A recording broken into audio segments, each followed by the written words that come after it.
Hello, everyone. Welcome. So you're filing in here. This is the Brooklyn Rail's 625th New Social Environment. I'm Carolyn, a Programs Associate here at the Rail, and I have the pleasure and privilege of being your MC today for a conversation featuring Joseph Giovannini and Lyle Rexer. We are thrilled to welcome poet Kyle Brosnihan here to close today's program. Before we get started, the Brooklyn Rail acknowledges Black Lives Matter, and that here in New York, we are on Lenape-Hoking, the unceded land and waters of the Wappinger, Canarsie, Munsee, and Lenni Lenape people of the Delaware Nation and Shinnecock Indian Nation. We recognize land acknowledgements are not a replacement for actual necessary decolonial work, but a reminder of place of the legacies of dispossession and enslavement that sustained and enriched the stolen land we are speaking from. And now to introduce today's guest and host, head of Giovannini Associates, a design firm based in New York and Los Angeles, Joseph Giovannini holds a master's in architecture from Harvard's Graduate School of Design. He has taught advanced and graduate studios at Columbia University Graduate School of Architecture, UCLA's Graduate School of Architecture and Urban Planning, the University of Southern California School of Architecture, and at the University of Innsbruck. Independent critic, curator, and writer Lyle Rexer is the author of multiple books and hundreds of catalog essays and articles on art, architecture, and photography, and has contributed to such publications as the New York Times, Harper's, Art in America, among many others. He has lectured at many institutions, including the Met, the Whitney, Yale, among others, and he teaches in both the graduate and undergraduate programs at SVA. And with that, thank you all again so much for being here. I'll turn it over to you, Lyle. Thank you, Carolyn. It's great to be back again. And I want to do, as I always do, I want to thank the Rail staff, Chloe, Carol, and Raven especially. And I'll say it again. I've said it, a dozen times already, but I'll say it again. It's a remarkable job that's done here to get everything up and running and to keep the cats herded and to get everything done on time. I'm always amazed actually at how efficient and how solicitous everybody at the Rail is. So again, thanks very much to you, and thanks to Joseph. It's a real pleasure for me to be here to be able to talk to Joseph. Our proximate, let's say our proximate cause for today is a book called Architecture Unbound, which is published in 2021. It's got a very interesting history. It's a remarkable book. I think a really essential book. And I was talking to Joseph earlier today about this. I just think it's enormously important for our understanding of contemporary architecture. And there's much to think about, disagree with, agree with, but more important than anything, it fills, I think, an enormously important need, or fulfills a need that we all have to get a sense of sort of what the context of contemporary architecture is, where it came from, and to give us some hints about where it's going. So I really wanted to start off by talking to Joseph a little bit about the genesis of this. It's an enormous undertaking.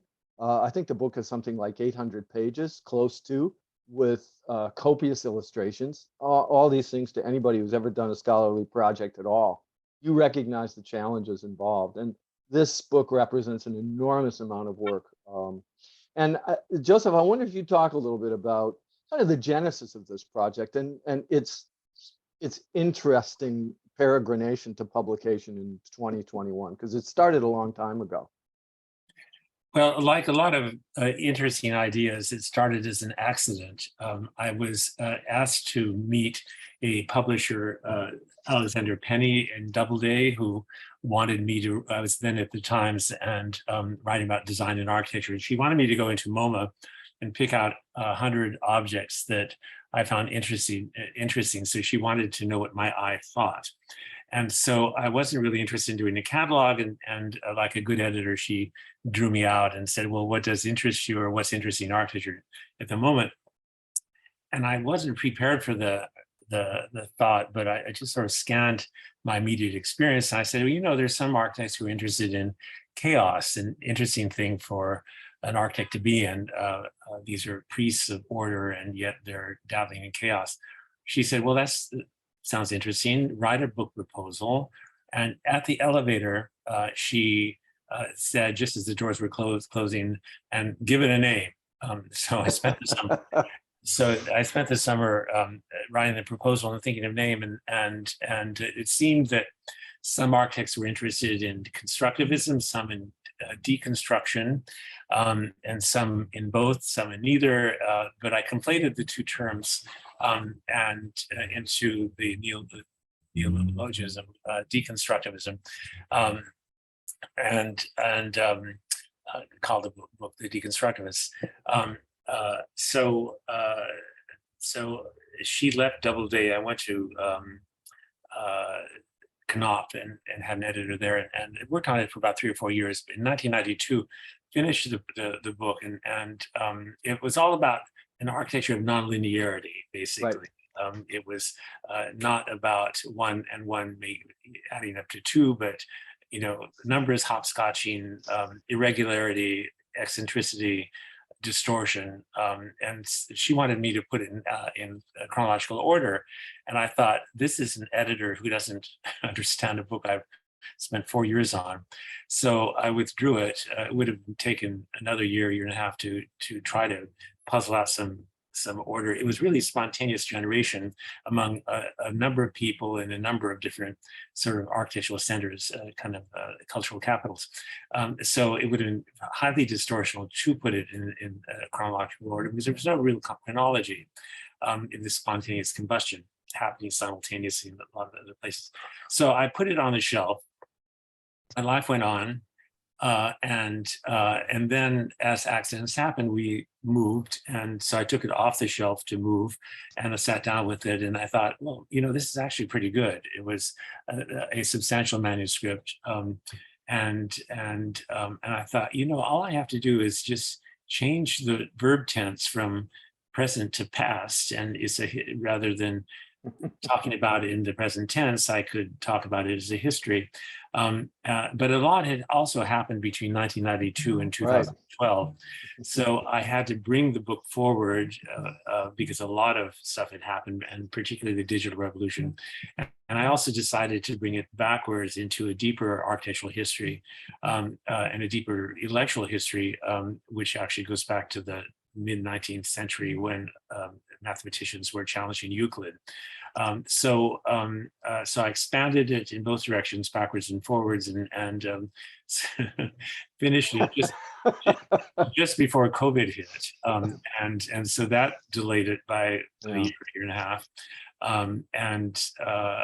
Anyway, it finally came out very happily just before Christmas in 2021. So it had a kind of a long history of gestation, and actually I'm happy that I put it on the shelf for all this time, because in the meantime I covered all these buildings like Peter Eisman's Western Center and wrote about them, and so I was collecting string for what eventually got put into the book, and so I kept up on it. So it's sort of an I was there history. All the people who designed these things I interviewed, I saw all this stuff. It's not a remote history, it's not a distant history, it's very up close and personal. Yeah, I wanted to ask you, and I want to move on to talk about the guts of the thing itself, but I did want to ask you about as a writer myself, I'm very interested in this process of things sitting for a long time. And although I never saw that early draft of the book, was the early draft a kind of almost like an advocacy book that turned into something else as time went on? Obviously the tense changes, but your sense of immediacy, that also changed, did it not? And I'm interested in how you managed that. Well, it was always time present. So as I covered the material, it was happening. I wouldn't say it was advocacy. I would say it was hypnosis. Stuff like this that you're seeing, I just find mesmerizing. And how did it get there? What was your thinking process? How did they build it? It's not obvious. I'm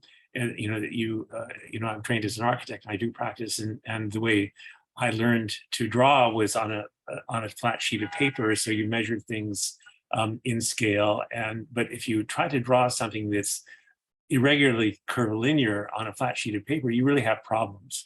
And so just the instrumentality of the whole thing was interesting. These designs were very hard won. And part of the interest that one sees as an occupant is, how did they build it? It's kind of wondrous that it did get built. This is just only a bathroom. It happens at all scales, but this is called the for Schwitters, done by Manfred Plotek, and rather than breaking up form, he breaks up space, and so space, which is really for me, the subject of the 20th century in architecture. It comes under inspection, interrogation, reinvention. And so this is just a simple bathroom, rectangular bathroom in Austria, but he's made it quite otherworldly just through simple devices. So he built a Schwitter's bathroom, but in space and not simply in form. Well, I mean, this is a great lead in. I think what we should do is just get right to the book and go to that first set of slides. I wonder if, I just thought you'd walk us through. I'll ask you questions as we go, because we talked about that earlier in the morning. There's just such a wealth of material here. So I want to let you kind of lead this, and I will jump in because I'll have obviously particular questions for you as we go. Okay, the cover is kind of indicative of what's to come, because a big subject in this material was the fourth dimension as explored in the early 20th century, late 19th and early 20th century, in America, in England, and especially in Russia. And so it's all about the wonder of a world beyond Euclidean geometry. Einstein said that he learned more about space from Dostoevsky than he did from any mathematician or physicist. And there's a wonderful passage in the Brothers Karamazov in which one brother says to another, "How, brother, can we possibly understand infinity and Godhead, where two parallel lines eventually cross with a Euclidean mindset?" And so they were interested in exploring a fourth dimension beyond the third. And before Einstein comes along, the fourth dimension is spatial, not temporal. So the design of the cover captures that idea of a conflicted space, impossible space that's not Euclidean, not Cartesian. Next. And this is the table of contents. Just to go over the scope of the book, the early voices, it goes back to the 17th century, when even then architects were challenging perspective. The gardens at Beaumarchais is all about, it's a garden of wonder. Mm-hmm. All these ideas incubate in capital cities and alternative schools. London at the AA, New York at the Institute for Architecture and Urban Studies, Los Angeles at SCI-Arc, Germany, Vienna, to a certain extent, Japan, Tokyo, but that was sort of marginal. There's so the paradigms are shifting. You're cracking the classical cookie jar. Things are no longer certain, and the really red hot moment was when the Russian avant-garde start thinking about architecture. They want to shock you out of your platitudinous ideas, and take you into kind of spaces where you haven't been. Tolstoy wrote a passage about dusting a divan, and if you're so familiar with your everyday habits, you dust every day, you can't remember at the end of the day that you dusted or not. And so the Russians want to shock you out of that habitual form of being in which your whole life passes, because you're without, and you die not noticing you've lived, because nothing has shocked you into the moment. So they are interested in new kinds of space, and then in the 70s and 80s, architects are interested in breaking open architecture by hitting it with philosophy, art, performance, other systems of thought, thermodynamics, that displace architecture as a kind of as a profession and as a discipline. It becomes interdisciplinary, multidisciplinary. So culture, architecture is practiced as a cultural practice. Alternative spaces, phenomenology, a lot of philosophy impacts people. Yeah, although I coined the term deconstruction because of the interest in deconstruction, it really starts with phenomenology, which leads into deconstruction. So the phenomenologists among them are interested in how your body responds to these weirdly configured spaces that kind of challenge your inner ear, your sense of gravity. The whole architectural system is now open to other disciplines. So it's no longer closed. The box has been broken, but the intellectual box has been broken. Post-structuralism, structuralism entered into the thing, particularly in the 70s, 80s. Bernard Tschumi, Eisenman, and then the torquing the whole field to a new place is the advent of the computer, particularly 3D computational systems. So you can now see things on screen rotating. So it becomes a fluid space on screen because you're actually designing fluid spaces. And then the avant-garde, which had been sort of operating in the margins, becomes kind of a language. They're offering a language unto itself. It's widely recognized and it's proliferating. China is full of this stuff.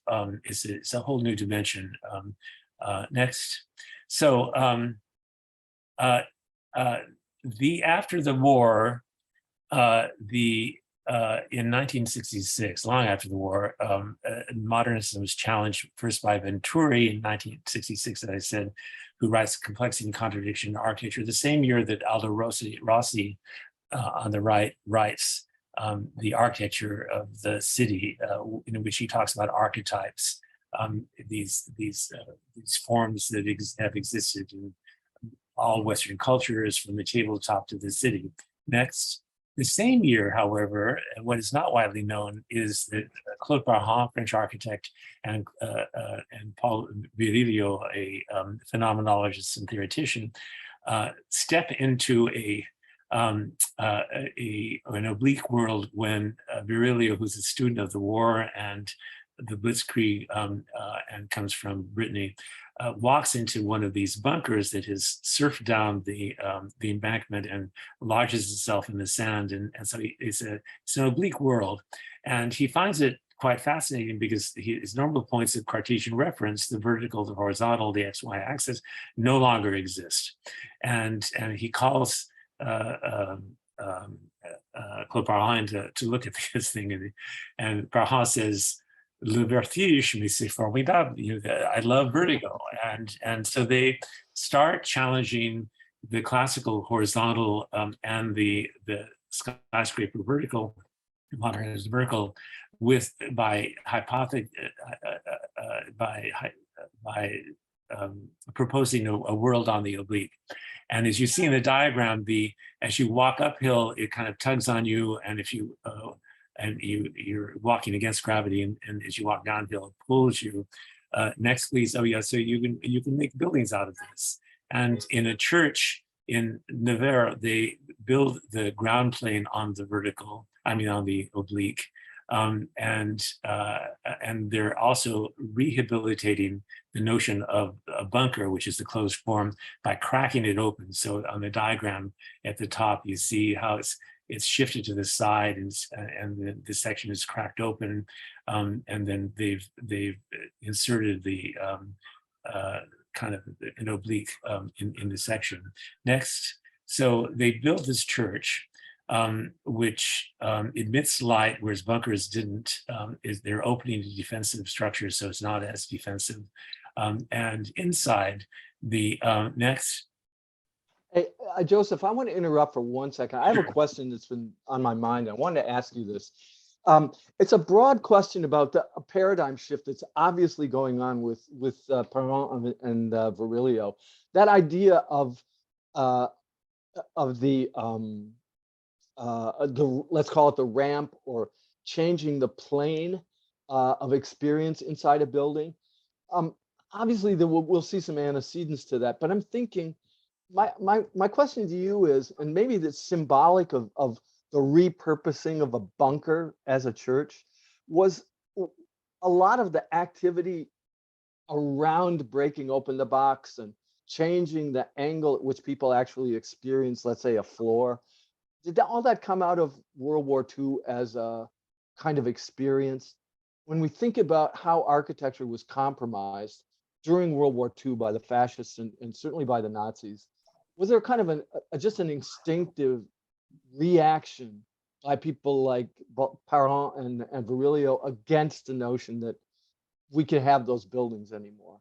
So it's just this project seems so symbolic to me. Oh, that's a very interesting question, because if you're taking the bunker as a given and performing the operation on it, you're operating on the mentality that created the bunker to start with. Exactly. And so you're in some way implanting a new mentality into this very intransigent building type, which is very closed, and it's got 2 feet of concrete in all directions. So you're cracking it open in every direction to admit light being symbolic as well as an newly enlightened structure. And then you're also, in the First World War and the Second World War, the rationalism of science, which leads to the industrialization of war machines, is created these killing fields. And so by accepting the supposed irrationality of the oblique, you're also critiquing the mentality that created these war machines. And so they're putting modernism, which was about the mechanical production of components that would create regimented buildings, certainly uniform buildings, is undergoing a reevaluation. So on many levels, this is kind of a new way of thinking about architecture, but it's also social and political critique for sure, because they're operating on these bunkers, which has to epitomize the German German assault. But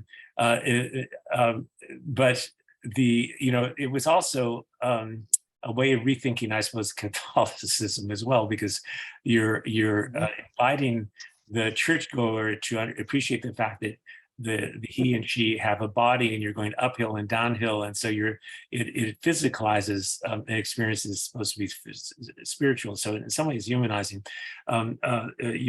Funnily enough, the priests discovered if they had a casket with a dead body on a catafalque, the casket would slide off because it was on a slope, and they had to put stoppers at the bottom to keep this from happening. There were these guys risked excommunication. Nuns wept, and so it wasn't as though it was an easy slide into. Oh yeah. So Brosnahan gets invited to the 1970 French Pavilion at the Venice Biennale, and he does a whole kind of world on the oblique. So it's no longer the floor plane. You're now on the interior of the sliding bunker, because the walls are oblique, the ceiling is oblique, and people walk through this universe. You can make a city on this. He predicates a city vision upper right on the oblique next. And then he goes on the road to the cultural centers in France and builds these halls, so that he said that the ramp, the oblique is nothing more than a ramp, really. But of course, he takes the ramp into as a wall and ceiling and so on. But he says, I didn't invent the ramp. I simply said it could be occupied. And so he builds this interior, and his own house in Neuilly outside of Paris on the upper right.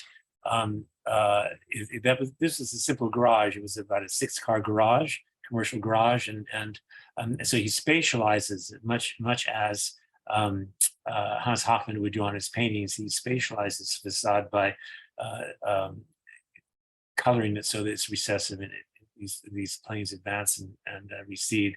A client who's a painter takes his idea and does paintings which complement the interior he's designed also in Neuilly. Next, please. So if you can go back, if you can imagine this interior, she's a painter. I have a picture in the book of the woman sitting in this new kind of space. And to me, she's the deconstructive of this Mona Lisa, because when you, and the book, I juxtapose an image of her, the painter, with against the Mona Lisa, who's sitting in a perspectival landscape, and she's smiling, everything's composed, it's a rational space. She knows where she is.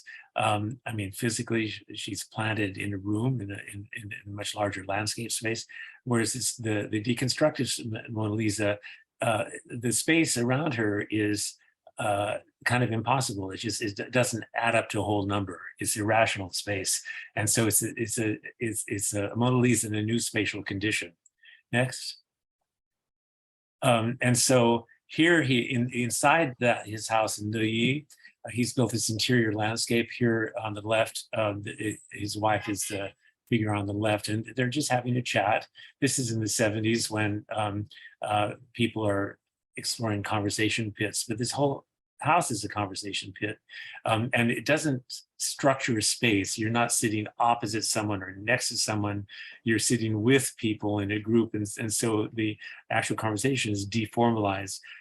His daughter is reading a book because it creates all these sort of niches that are kind of accidental. You kind of figure out new uses. Again, the ramp can be used. Lower left, he designed a house which wasn't built in the south of France, but it's really an extension of the hillside, because all he's building is really nature, because nature comes in all sorts of shapes and at many levels.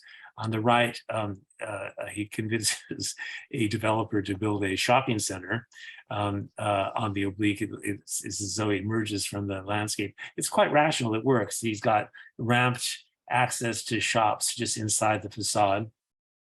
I'd like to underline that in all the buildings you see, they functionally work. It's not that they're loopy and impractical. They are practical. It's just that functionalism is not the symbol. It's not the goal. It's not the controlling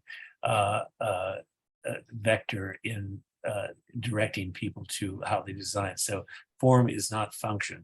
Yeah, I wanted to just, I don't want to hang us up here, but I'm so intrigued by that picture in Perron's house of the kid reading in the niche.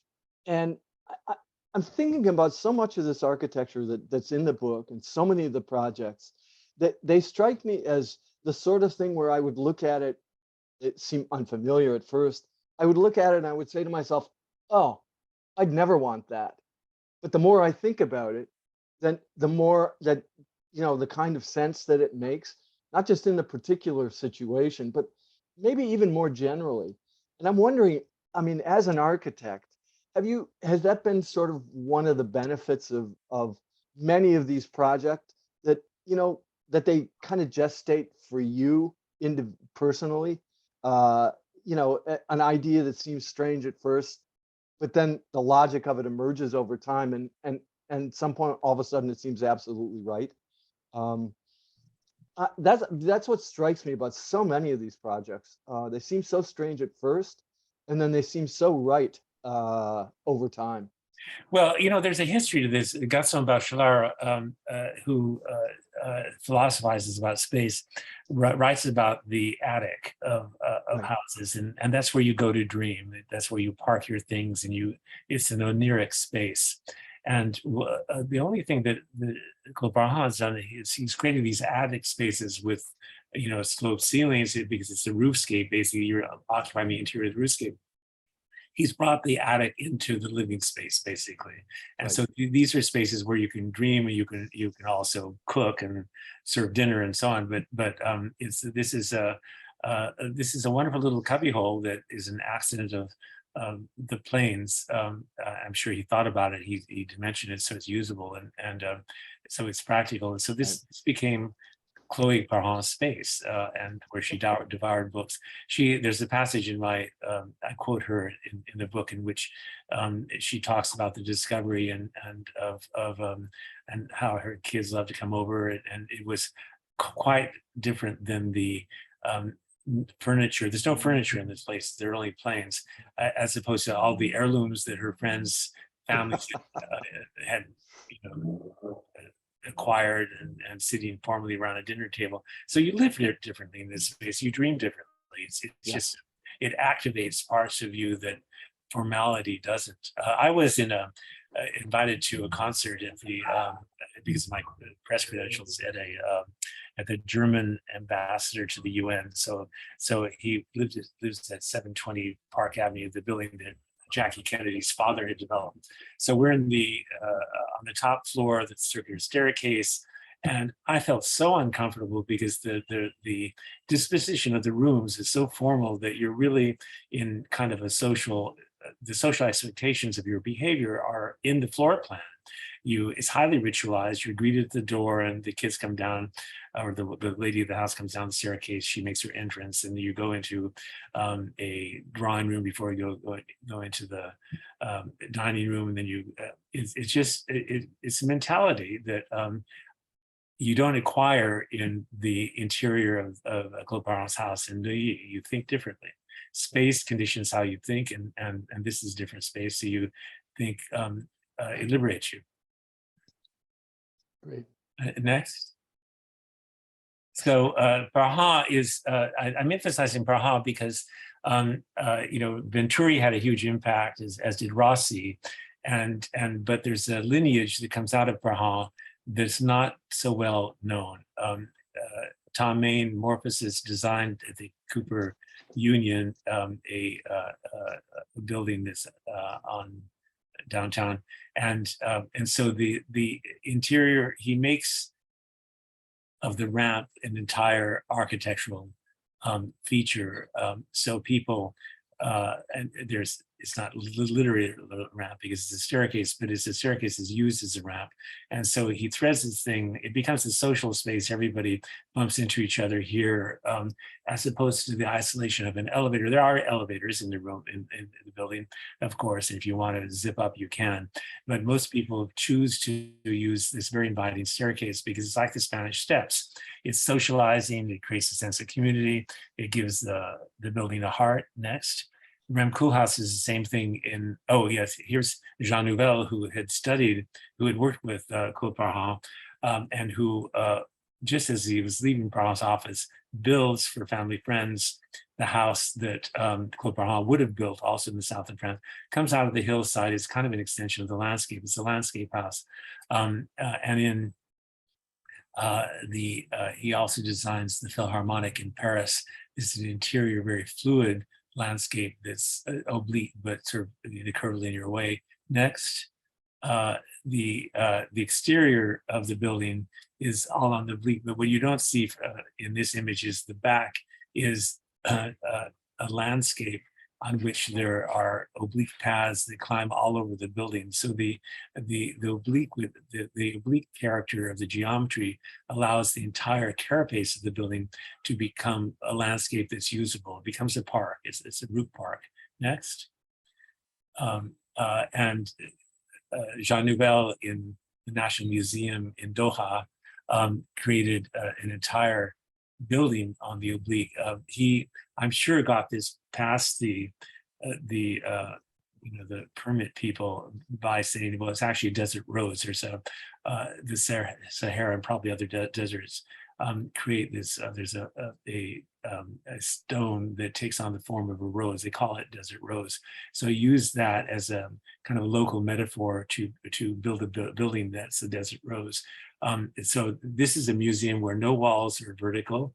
Ceiling, every plane is not orthogonal to other planes, and nothing is Cartesian coordinated, and people walk through it as though it's utterly natural because it is natural because it's nature. It's a form of nature. He in New York turns the oblique into a vertical so that he makes this skyscraper kind of the same as the house that he just built in the south of France. Next. He verticalizes it. Rem Koolhaas takes the oblique, oblique into these passages that thread their way through the Dutch embassy in Berlin. So again, these are they're elevators here to be sure, but you don't want to use them because you're socializing. Spanish Steps, of course. Again, Seattle on the right. Weissman Freddy, a New York firm, designed a kind of a profilia that takes you on these angles down from the upper level of the city down to the waterfront, turning it into a public park. So all these, next please. Rem Koolhaas in Doha again, or outside Doha.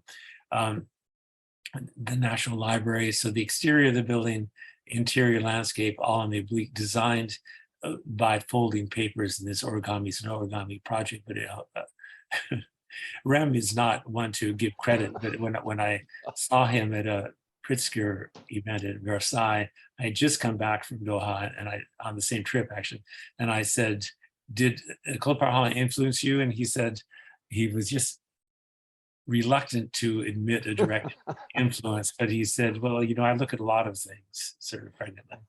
I mean, genius never wants to acknowledge precedent genius. Next.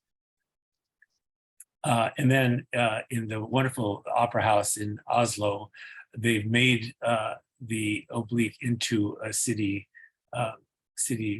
landscape, cityscape.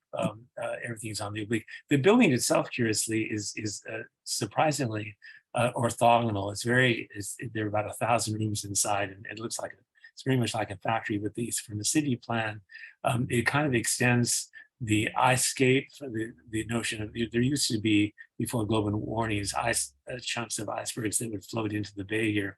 And so it's the oblique, the fracture, fractals were a form of beauty that had been recognized. This is a 19th century painting of a ship. You can just make out the ship that's crushed by these ice floes. And there's a sculpture in front of the Oslo Opera that is inspired by the ice floes and by this painting, and it talks directly to the design by Snøhetta of the opera house. Next. So as I was saying, this is you could just simply say this is all about nature. Tom Main in Graz, in southern Austria, did a large banking facility that is all about the geology of the ground and erupting the ground to make the ground habitable. And all he's doing basically is mimicking the foothills of the Alps behind. And so you understand the architectural geology by looking at the mountainscape and back. Next. And so you verticalize the landscape. This is also Tom Main for the same banking concern, although this is Italy. It's actually the geometry, once you break out of the box into alternate geometries, it's very liberative, but also practical. You don't have to obey Euclid. If you need to grab some space over there, you just do a diagonal line over there, and you grab the space, and you don't, Euclid's been dead for a long time. He doesn't care, so why not? Next, please. But in the meantime, I'm not saying Claude Parhon was a direct influence on Lebbeus-Woods. This is Lebbeus-Woods' only built building, and it's a building within the building. So there's a high rise in China that Stephen Hall, his friend, did, and Stephen invited Lebbeus to do this installation. But the vertigo, the vertige that Claude Parhon and Virilio found in the bunker is directly translated into a space through other devices, through light, through chaos. Anyways, it's a language, and it's a language that's highly flexible. open to many variations and to all sorts of invention. Next. The interesting thing about the reason I juxtapose Claude Brosnahan and Paul Virilio with Aldo Rossi at the beginning and Robert Venturi is that their influences kind of expired, and they were valuable thinkers because they introduced a critique of modernism and which needed to be critiqued, and so they expanded the field, in terms of theory and kind of thought structure, but that I would suggest that way of thinking it was in some way limited because it stayed inside the box, inside the discipline, inside the form of the discipline, and whereas the material I'm talking about was hit by other influences, whether it's deconstruction or performance art or the fourth dimension coming out of the Russians or other forms of geometry, the computer and so on. But Brosnahan became the grandfather, basically, of the architects who started looking at the computer to generate form because he introduced topography. And so these architects were working with topographical programs that were basically looked at shells and surfaces and manipulations of surface. So his oblique and the whole thought structure of open form and open systems lead directly into this digital work. This is a transit station in Arnhem in Holland in the Netherlands by a UN studio. Next. Joseph, let me ask you a question quickly here before we talk about Zaha Hadid. Do you, and I didn't pick this up exactly from the book, but maybe underneath I was getting this, that the architects you're talking about and the ones that you were featuring in terms of our contemporaries, you almost set it up as if they were reacting against kind of the postmodern tide.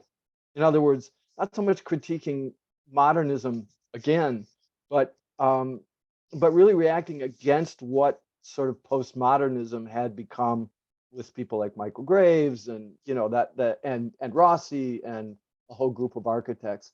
Was that on your mind, or did you really just not want to talk about postmodernism very much at all? Well, yeah, I had to deal with postmodernism because it was out there and it was the arch enemy of this stuff. You had people teaching at the AA, particularly, what's his name? Help me with his name. He wrote about the postmodernist condition. I know who you mean. Charles Jenks. Charles Jenks. Yeah. Charles Jenks was coming out with his stuff at the same time as Zaha and Rem and others were developing an alternative architecture. They were all friends, actually. But the architecture that came out of that was kind of the blood enemy of this stuff because it was about symmetries. In my view, Michael Graves challenged the asymmetrical thinking of the modernists. He reintroduced the center, he reintroduced color, he expanded, he challenged the modernism's assumptions and expanded it to a certain extent. Mm-hmm. But that in itself was another box, and it was actually a smaller box. Right. And it became rapidly commercialized, so Zaha and your other colleagues at the AA have a different way of thinking, and a fundamental difference in their way of thinking was that rather than thinking of space as in some way contained and compartmentalized, they started looking at bubble chambers where fragments of the atom and all these particles were hitting each other and creating kind of lines of trajectory. So they started conceiving space as a force field. As you can see from this picture painted by Zaha Hadid, and I'll explain it in a moment. If you hit something, then there's going to be a reaction and it's going to go off somewhere else. If you have a a block that has, say, an entry point for cars over here, then that's going to in some way shift the building, what the building wants. It doesn't really want to stay a box because there's an point of impact and then a reaction. And so they look at space as a reactive arena. And that shifts the thinking entirely. So instead of Michael Gray's static buildings, and which are inert, basically, they conceive of space as a field of movement, reaction and impact and reaction. And that changes the whole game altogether. Even Frank Gehry, who preceded Zaha and Rem and all these other characters,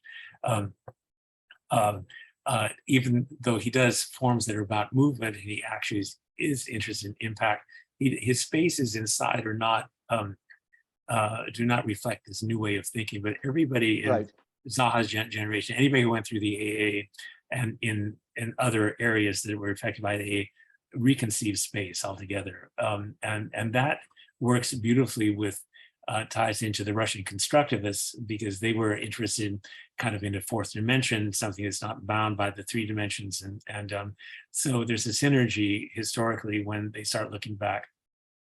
I wanted to talk about this painting because, can you go forward one slide? Yeah. Do you see on the upper right here, this is a mosque in Lahore, I believe. And there are stars that are points of departure for lines that connect the stars. And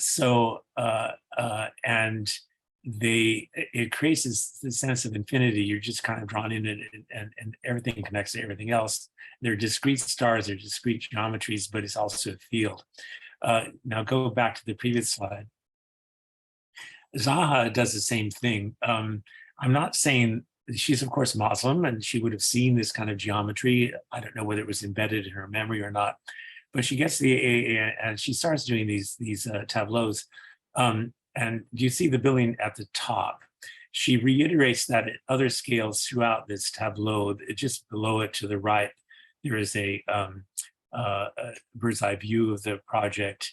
At the bottom, there is, in the middle, there's kind of a shadow picture of an elevational picture of it. And then on the left, you see it at the bottom. It's kind of a section through it. It's somewhat ambiguous. But so she ties all these different views. She's rotated the building as though it were on screen already. So she's anticipating screen space, although this is long before the computer.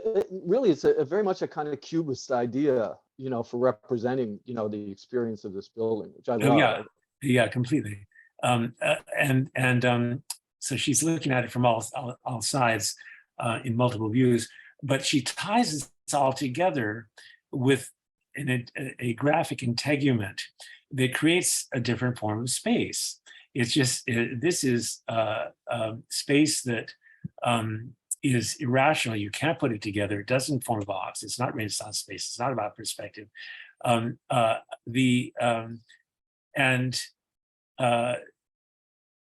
wrote into an essay that I wrote on her drawings for the Guggenheim, her show at the Guggenheim, that she was fond of taking a drawing that might be an organizational drawing, because she was practical, she organized her abilities. But she took this organizational plan to the Xerox machine, and she would put it on the table of the Xerox, and she would move it slightly, very discreetly, over the glass as the tumbler was rolling beneath the image. And what she would do was distort this plan in the same way that Francis Bacon might take an accident in a painting and make that into the whole painting. And so what I'm saying basically is she took this act of distortion and she made the whole space out of that distortion. So distortion was to Hadid what perspective was to Bramante. And she didn't do anything that was not distorted, but it's a way of seeing. And somebody said that it was Derrida who said that excess was a form of irrationality. Well, she was all about excess. If she went to a shoe store, she would, and she loved shoes. She would take out a whole pile of shoes, maybe 8 or 9 boxes, and then she would tell. She wouldn't make a selection of 1 or 2 shoes. She would tell the salesperson to take back 1 or 2 boxes, but she would take all the rest. So she was excessive in everything she did. And so she takes distortion to kind of a spatial extreme. It's still practical. You still are in it, but you to the extent that you space shapes the way you think. If you live in a box, you think like a box. If you live in a field, you think more openly.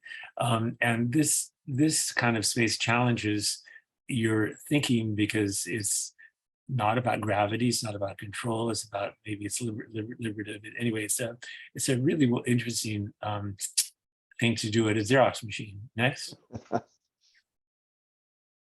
And so the image on the left is an aerial view of a think tank, petroleum think tank in Riyadh, Saudi Arabia, and it has a very strong visual relationship to the constellation in this mosque in Lahore. I mean, hers is not, she's not spiritualizing architecture, but she's in some way mystifying it in the same way. Next. So, the Russians were kind of there first. Zaha was, and other architects at the Abe were interested in, they were rediscovering the Russians. You have to remember that the Bauhaus in the 70s was triumphant. It had survived Hitler, it had migrated to the United States. With the Pax Americana, it became the lingua franca of architecture around the world. And in the meantime, these other brave white-hot experiments like suprematism, constructivism, expressionism, even surrealism, futurism were, if not completely expunged, they were certainly marginalized because the Bauhaus emerges as a very practicable, replicable, inexpensive way of building lots of things quickly.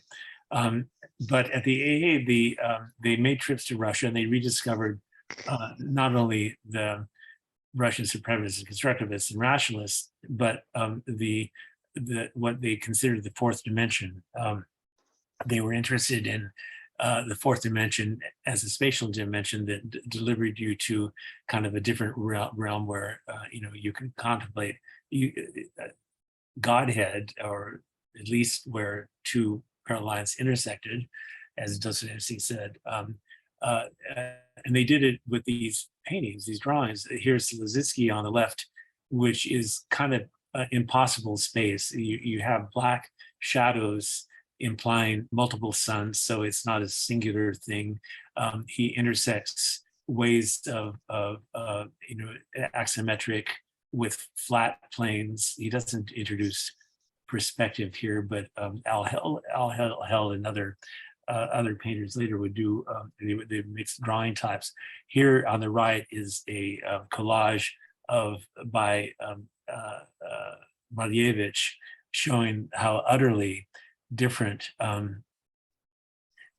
this kind of architecture is against downtown New York, where you have a combination of Cartesian grids with Euclidean forms. Is a whole different way of thinking. And so Zaha thinks, well, because Lenin late and then Stalin snuff out this kind of architecture because it's considered bourgeois. It's not going to help the proletariat. So they do socialist realism. So they revert to the kind of architecture you see in the back here.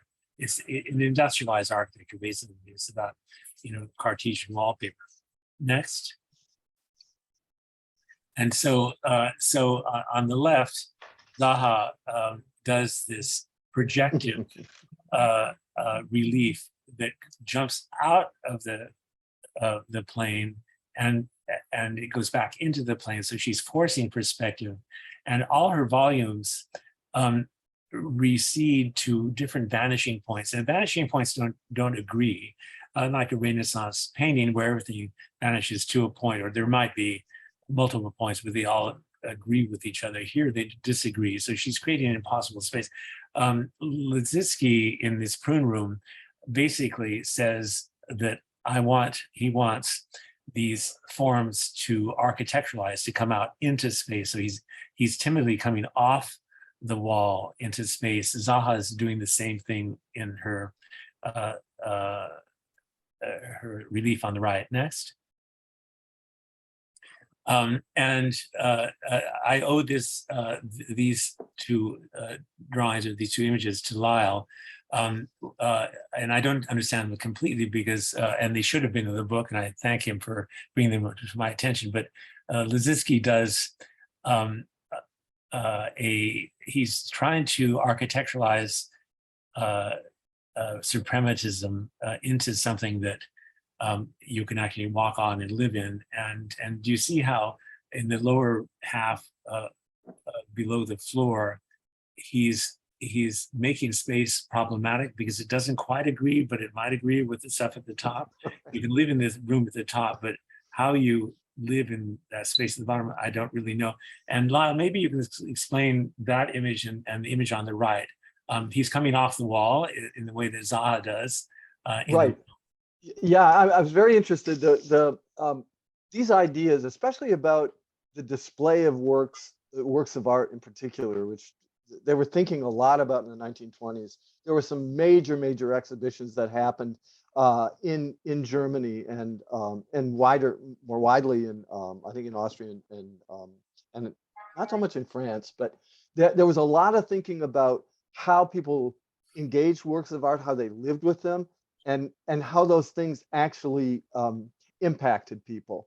So there was a group of architects, I think they were primarily from, well, they were Eastern European architects operating in Trieste just about the same time.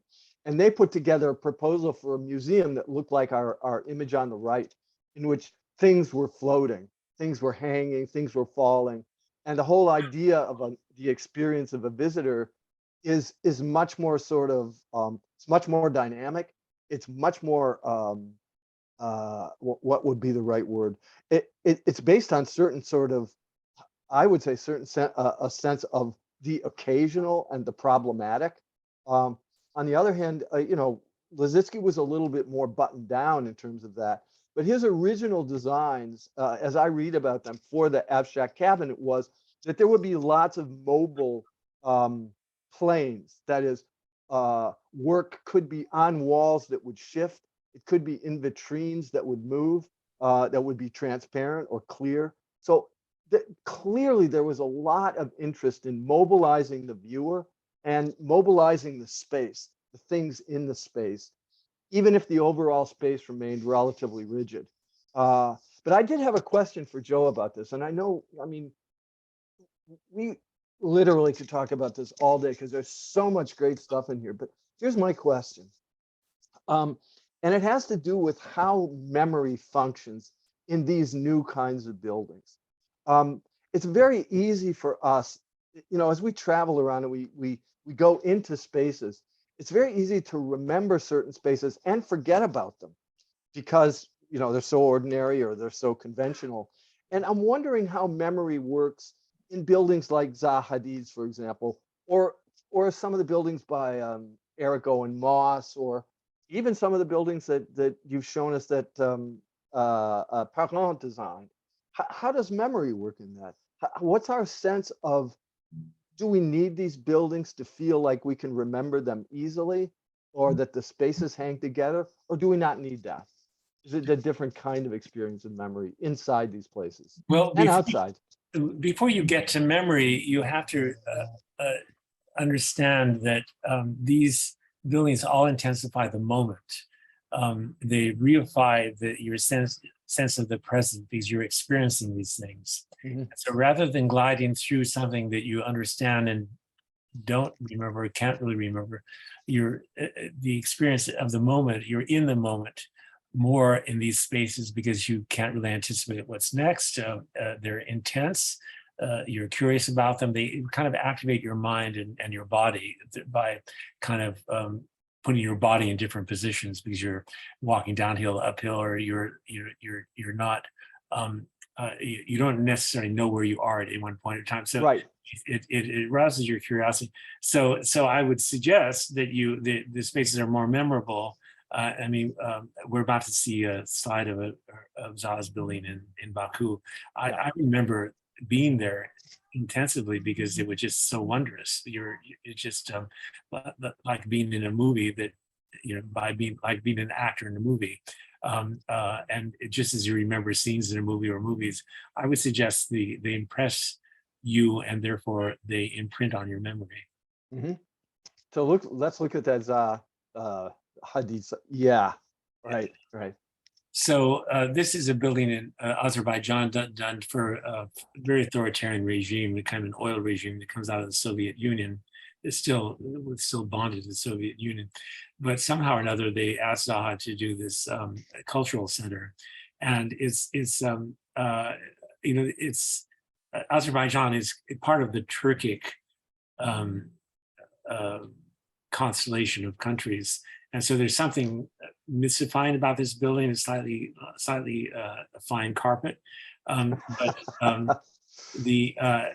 from a Soviet point of view, it's diametrically opposed to a building that's just down this highway, which is called the Government Building. It was the Stalin building that was finished in 1953, and it's a four-poster building with all sorts of classical elements that's just rigidly stuck into this hierarchy because that society was very rigidly hierarchical, Stalin and everybody else on down. So this building looks like a flying carpet that's landed. It's flotational, and I would say that it operates on that previous mentality by offering a different spatiality where you go in and you explore, your curiosity leads you through the building. It evades any geometry of control, whether it's Cartesian or Euclidean or any system of control, like functionalism. It's just, I read a poem by Dylan Thomas the other day. I can't remember the name of it, but it was the imagery was so unusual, the juxtaposition so unexpected that it kind of lifted you out of reality and tethered you into a space that was very indeterminate. And this, I suggest, is a form of concretized poetry because it lifts you out of reality into another space, a dream space and a oniric space. The Roman architect and engineer, what was his name, wrote about firmness, my memory, delight, three elements: firmness, commodity, and delight. Meaning, Vitruvius. Vitruvius. Thank you. So structural integrity, practicality, and delight. And I would suggest that this building is structurally sound because it's engineered as a space frame that profited by the intelligence of the computer. It works. There's a library inside, an exhibition hall, and a wonderful auditorium. But the delight quotient is they dialed up the delight without dialing down the other aspects, and to the extent that wedding parties, when they want to be photographed with a wedding gown, tuxedo, all bouquets, they come here on Sundays and they're photographed in front of the building. So this is kind of in some way an affirmation of this very positive attitude. They don't go to the government building, the Stalinist government building that's so oppressive.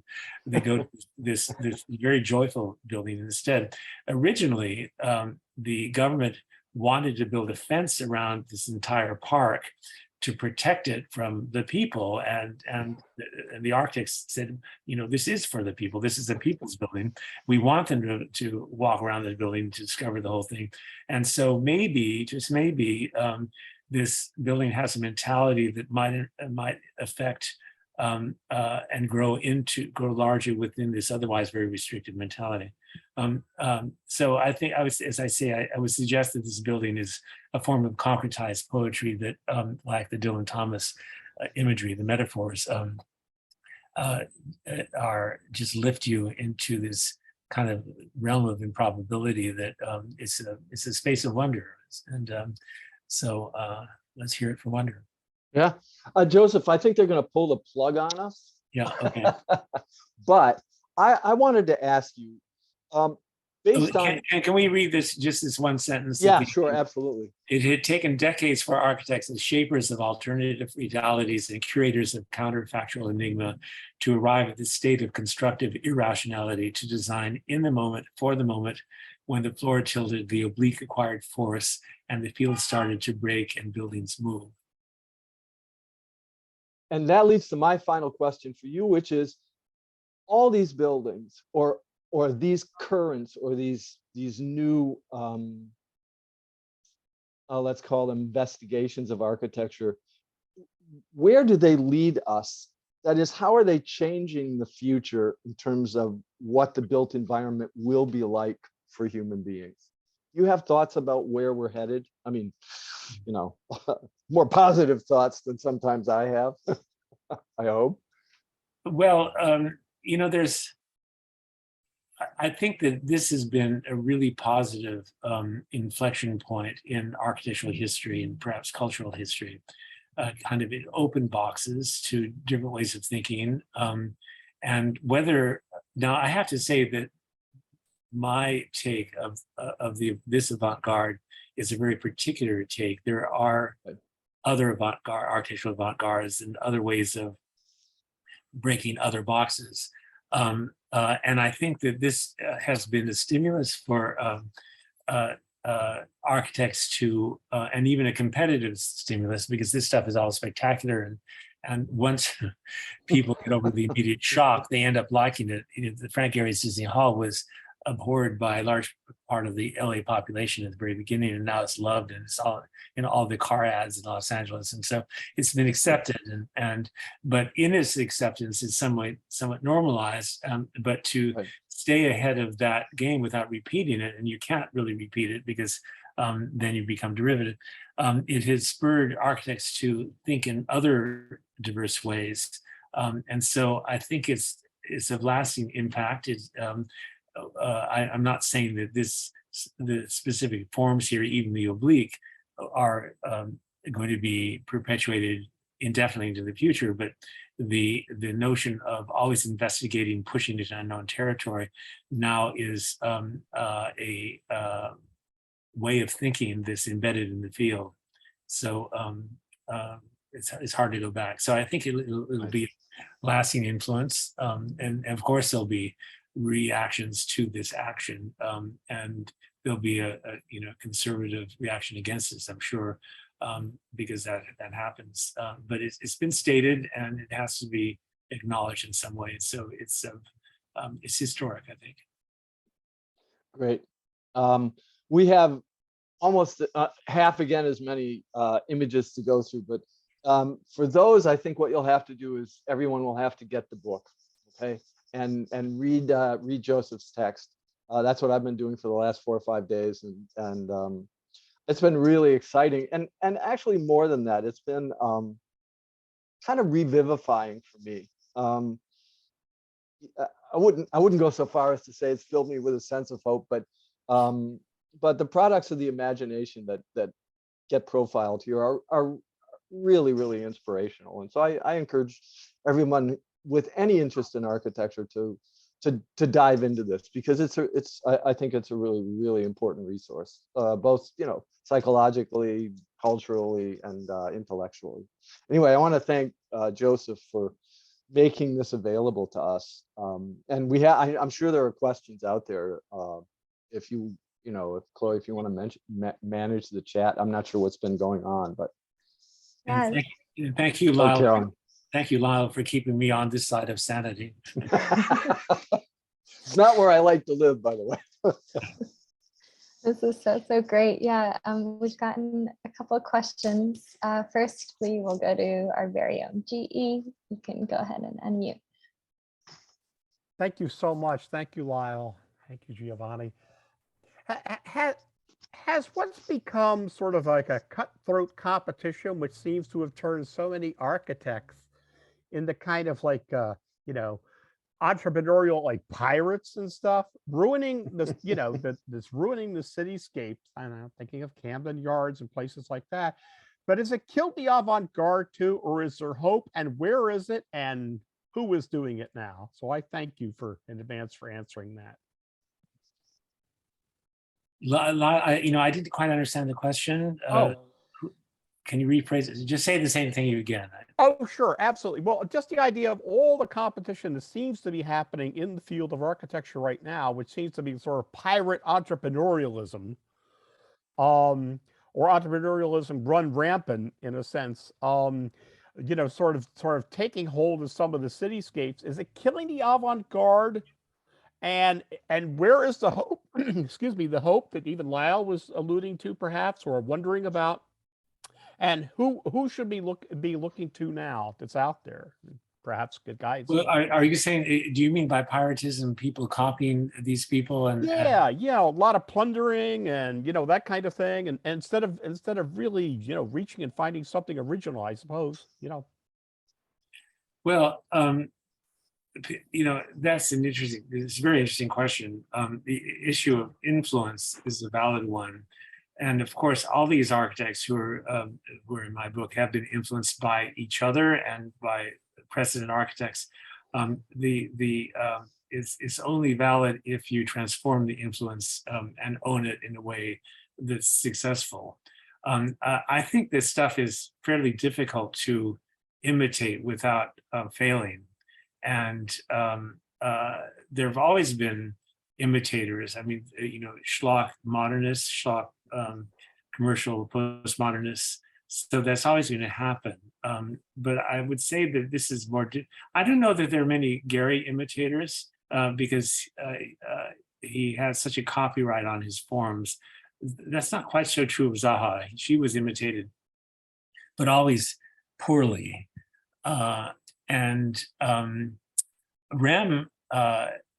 Rem's stuff is easier to imitate because he takes a simple idea and he in some way inflates it. And so other people can apply the same inflationary formality to simple forms. And so he always has to move in order to be fresh. So he has to escape himself. So it's not an easy question to answer because it depends on which architect you're talking about. And you know, the commercial forces are always killing cities. So I would say that absolutely. There are other stronger forces than the pirates who are at work destroying our cities. Yeah, I mean, I just want to jump in here. I mean, there's so many factors that have nothing to do with architecture that we can't control, or at least not easily control. And I think the best example of that is what happened with the 9/11 rebuild, or whatever you want to call it, and the competition that took place for that. And you know, in the midst of all this, my recollection, Joe probably remembers better than I do, but in the midst of all that, Larry Silverstein, the developer, simply said, you can have whatever competition you want. Nothing is going to get built unless I say so, because I own the lease. That was the end of the story. That's exactly, I mean, to some degree, that's exactly what happened. Yeah, there were two diminishing forces there, because it was also the Port Authority based in New Jersey, but it was the New York and New Jersey Right. Authority. And they were just middle-level bureaucrats who really didn't know the field. They didn't rise to the occasion. They had a competition that produced the most mediocre thing. I was then the critic in New York Magazine, and I was vacationing with my family in Brittany, and I convinced the editors in New York Magazine to have our own competition. And so working with the fax machine during August for September 11th deadline, I produced, or I organized, I asked 6 or 7, mostly deconstructivists, to enter the competition, and they were also on vacation. Yet they produced 6, 7 designs, including Levi's Woods. They were far superior, and I was just one guy working with a fax machine, getting $600 for the article. So, and they didn't know what they were doing. They just didn't know what they were doing. And Silverstein should have been cashiered, first of all, because absolutely. Because this was a national tragedy. He didn't own the tragedy. No. And so there was really a lack of governmental leadership in this whole thing. Nobody knew what they were doing, and they had no vision. They didn't have the imagination that any of these architects could have brought to the project. Maybe if you're a bureaucrat for 30 years, you can't afford to have imagination because right. That's exactly right. You can't afford it. I just think about what Gaetano Pesce said to me back in the day about that, and he said, "Here's my plan for 9/11," and he had a drawing of 2 great big hearts that he wanted to put where the Twin Towers had been. That's just two, not ponds, but they were like lawns shaped like hearts. I mean, and it was like, well, all right, yeah, okay, let's think about things like that. Anyway, I do think that the forces out there, it's easy to blame the architects, okay, but the forces out there that they're contending with are much, much, much bigger than their own individual wills. Thank you, Lyle, and thank you, Joseph. Well, in addition to which, not to flog a dead horse, but the developers wanted to make a profit out of this. They had, and Silverstein had, what was it? He had not majority, but dominant interest in the consortium that bought that, the whole project several months before the disaster, before 9/11. And so he had a dominant but minority interest in the group that owned a minority ownership that was otherwise owned at the bank. So Silverstein, I don't know what the real numbers are, but he maybe had a 2% financial interest, but he controlled the whole deal. Yep.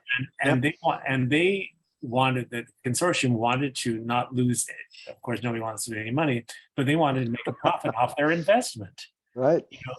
The whole group should have been cashiered, and they should have been shamed out of the city, and they weren't. They made their money. Yep. Thank you, Jim. Thank you for that question. Thank you both. We have one from the Rails, Kathleen, that I'm going to read on her behalf. She writes, Joseph, can you comment on the status of the drawing in architecture, particularly the drawings of what came to be known as the New Babylon in various parts of Europe? It was considered activist architecture, and the drawings were very much like the early drawing of Matthew Ritchie in Julie Merritt 2. Are there many commercial galleries where we can see these architectural drawings? Oh, this is a reference I don't quite understand. I can talk to you about what's happened to architectural drawings. Architects are no longer drawing. There was a point at which there was transitional, people could draw and they could draw on the computer. The computer was interesting because it meant that anybody could draw because it was mechanized. And so, although some people draw on the computer better than others because it takes a certain gift as well. And so the computer has killed drawing, that wonderful tradition of drawing that was 700 years old and really came to the fore during the Renaissance. Disegno means to sign, in Italian, signare, to sign. And so you had drawings that were signed by the author of the drawing. That doesn't exist any longer. The computer drawings are basically without signature, although that's not entirely true. So I don't know if that answers the question, but it may edge toward an answer because I don't know the reference that Kathleen. Kathleen, is that yours, Kathleen Whitney? Well, yeah, No, we have that's two not yours. Kathleen's, but there's Hi, Kathy.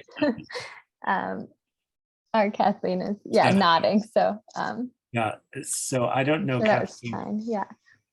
reference. Yeah, that's fine. There was a time when there was a gallery, Henry Urbach, who's gone to SF MoMA, where you could find all these wonderful drawings, and he showed Lebbeus Woods, etc.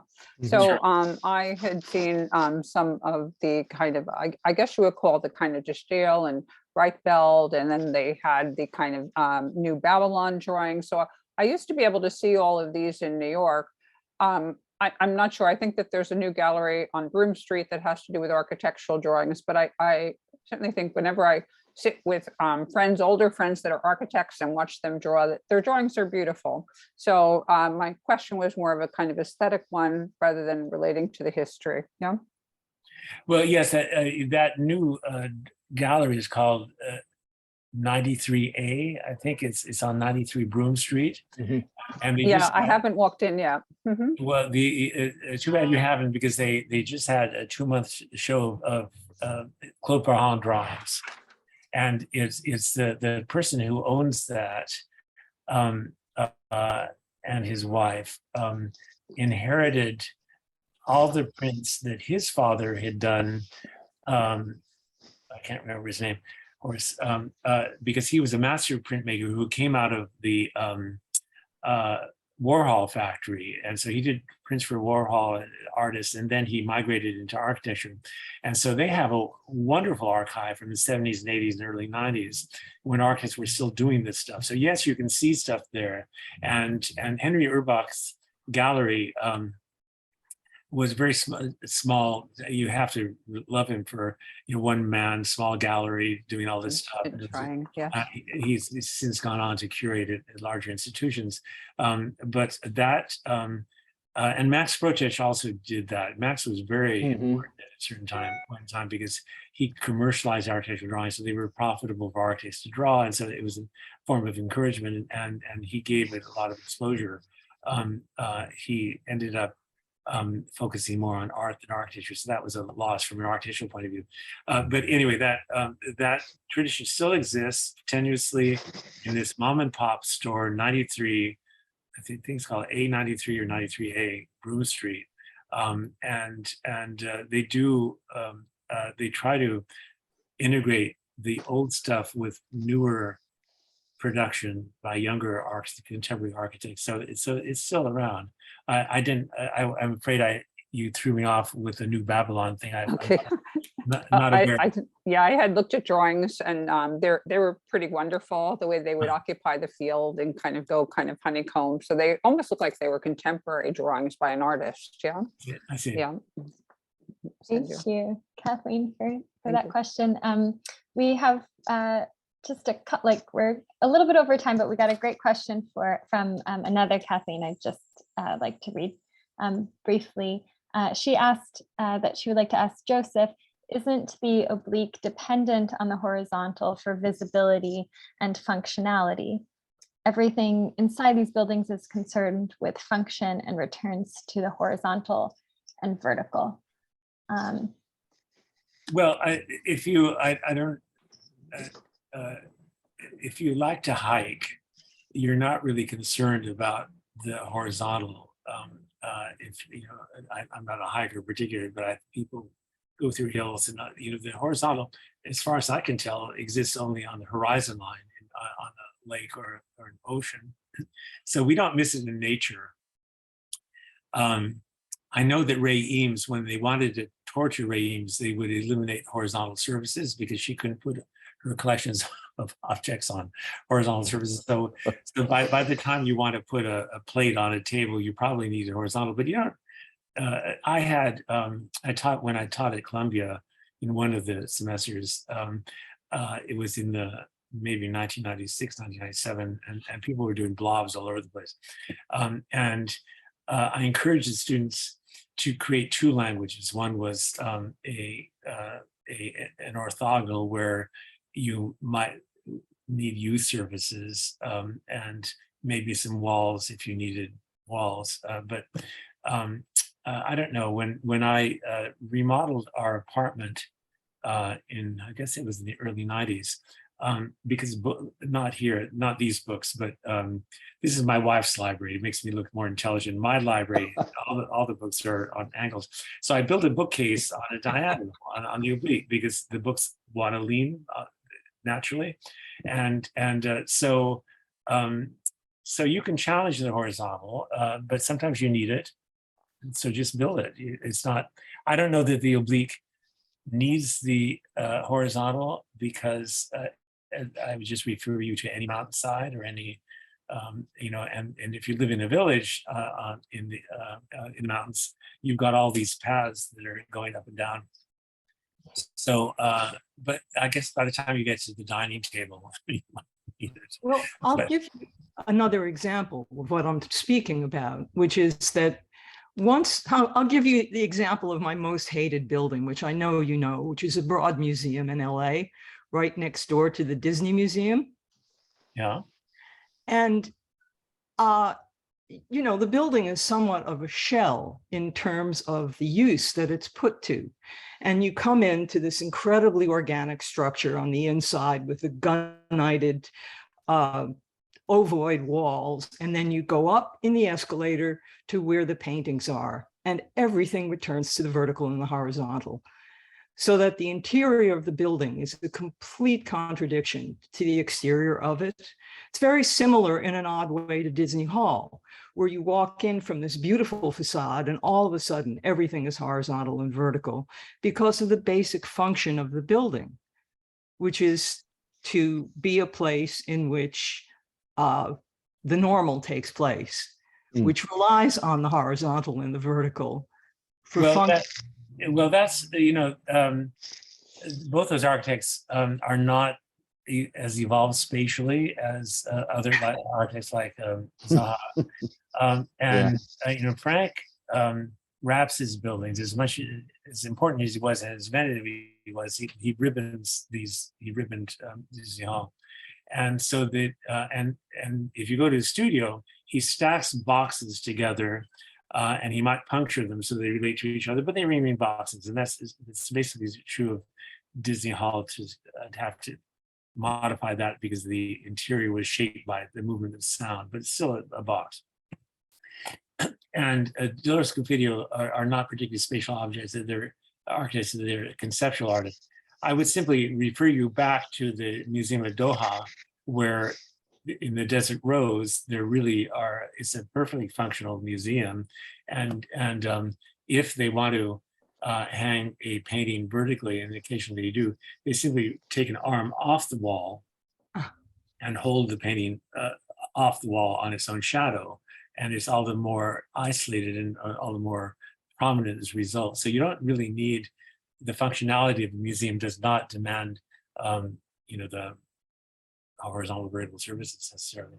I mean, you have to, the important thing to remember is that when you go to the Bilbao, Frank Gehry's Bilbao, and I've counted them, there are only 15 out of the 19, a whole 15 out of the 19 galleries are all orthogonal except for the roofscape, which has chimneys of light that come in. But everything is conventional.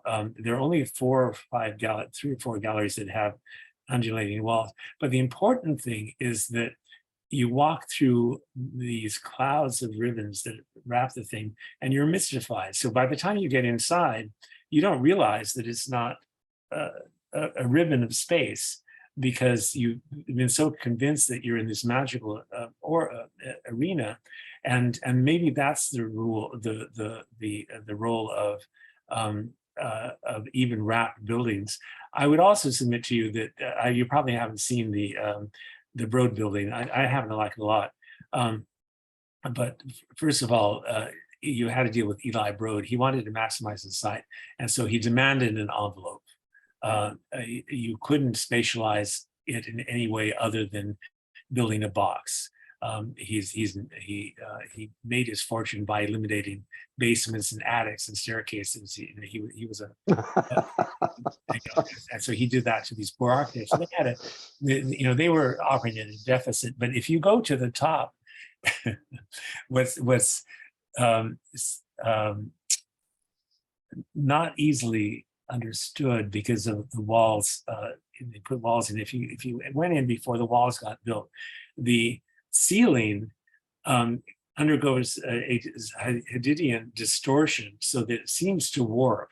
And I'm not sure how this optical illusion is created, but it's completely thrilling. So at least they got away with it in the ceiling, if they didn't get away with it in the wall. But I think there's a lot of distortion in. It's like what do they call it? The stockings that women used to wear that stretch. I don't want to say fishnet, but let's say fishnet, like a fishnet stocking. It stretches the grid. So there's a certain amount of distortion and movement in the facade. So it's not as bad as you. We'll have to talk about it next time we see each other. And I just want to put a word in here for verticals and horizontals, because they've been getting a lot of bashing through this discussion. And there's more than one ways to skin a cat. I think you have to go to, for example, go to the Whitney, the new Whitney, if you want to see a building that's all horizontals and verticals, and what's done with that as an experience. And it really doesn't have that much to do with horizontals and verticals, but there are some really, really important, how should we say, awarenesses that somebody who works with horizontals and verticals all the time, and that's Renzo Piano.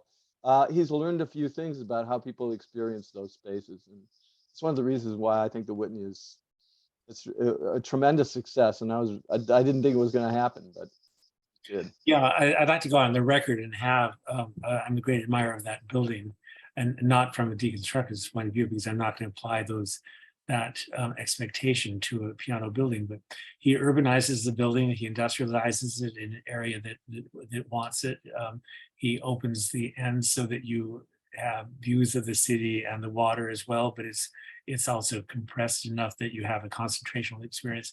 I think it's a very successful building as well. And then at the base, he opens up, there's something optical about it, because he opens up angles so that you see views of the city across this very narrow piazza. So he does some interesting oblique moves at the base that open the city. So there's a little bit of the deconstructive. Great, thank you so much. Thank you, Kathleen, for that question. This has been an amazing discussion. I'm so honored to welcome our closing poet here today. Here at the Rail, we have a wonderful tradition of ending our events with a closing poetry reading, and we have Kyle Brosnihan here with us. Filipino-American poet and playwright Kyle Sheamus Brosnahan received his MFA in poetry from Brooklyn College in 2022. His poetry has been published in Hobart, Peach Magazine, The Mantle, Interpret Magazine, Always Crashing, Boston Accent Lit, and elsewhere. So thrilled to have you here, Kyle. Welcome. Hello, thank you, Lyle and Joseph. It was great hearing the talk about architecture. Thank you, Carolyn, and the whole Brooklyn Rail team. I'm just going to read some poems for you guys. This first one is called A Poem from a Stoop in Brooklyn. And if we would have left it alone, would the silence have persuaded us to renege on its own enchantment? It was no accident, the cloud being in the shape of Peru, the sunflower bowing to the rusted bike, the sky a collar round the neck of a tree. Balancing there, the echoes of the jets find a shady place to die in, like an old cat from an old farm, a fence in a marigolden field. Rustic doesn't begin to describe the small patch of earth these winds originate from, toward this city, yet nobody around to witness this one wind drifting through these specific weeds. But why should they? I'm not here too. This one's called Poem from a Hammock in Corniglia. The lemon tree, in the shadow of the lemon tree, in the cloud above them, the sun's face, a shining shroud of Turin, the green cliffs, the white church, the yellow and pink houses perched at the edge of Europe, seagulls gazing over the Ligurian Sea, the salty breeze, a distant voice calling our names, the way back past cactuses taller than Hercules, blue rhododendron, gathered together to feast on light like a family sharing a pizza, prosciutto, burrata, parmesan, Aperol spritz, Greek salad with balsamic vinegar. Finally, pistachio gelato melts in our mouths, and we are grateful and full. We have not wasted our lives. Poem from an Airbnb in Paris. First, the Arc du Triomphe down Champs-Élysées, past Stranger Things gift shop, obelisk, Kyocera on each corner morning, cut through Boulevard Haussmann, find Proust Place, now bank plaque, cafe, dip Madeline into cappuccino, chew bite, remember nothing, metro to Rodin, stand before the gates of hell, figures melt in agony in the garden, bathroom, help a child turn on faucet, rush bus past Hotel Duville, by Berlin Döner, eat in Anne Frank Park, shoo away B, Notre Dame still half burnt, Shakespeare and Company, by Finnegan's Wake, text Joey, ask if book club is still on, says hell yeah, it is, salted caramel, macaroon in shade, go Orsay for an hour before close, take pics of paintings, snag Toulouse-Lautrec print, hear Sarah read about the anti-Semitism of Degas and Renoir and Rodin, back to station, out of tickets, French dude lets us in for free, feel like crying from this small act of strange kindness, to Fontainebleau, sit in garden and rest my feet, weary from carrying the weight of everything I have forgotten, everything I can't save. And these next poems, they're all made of quotes from painters and artists, and I just use their quotations to make poems out of. So this one's called Georgia. When you take a flower in your hand and really look at it, it's your world for the moment. You get whatever accomplishment you are willing to declare. Nobody sees a flower really. It is so small. We haven't time, and to see takes time. I hate flowers. I paint them because they are cheaper than models and they stand still. I take them apart. I know too much about them. This one's called Francis. Old brooms, old sweaters. It's rare and curious and should be completely isolated. Out of despair, I take an interest in my work. The pattern of one's own nervous system is a technical dilemma. For example, I loathe my face, so I paint it. A dreadful fix. All artists want to be loved, and at the same time, they want to be free, but nobody is free. I don't know. Perhaps I should have been a prostitute or a con man.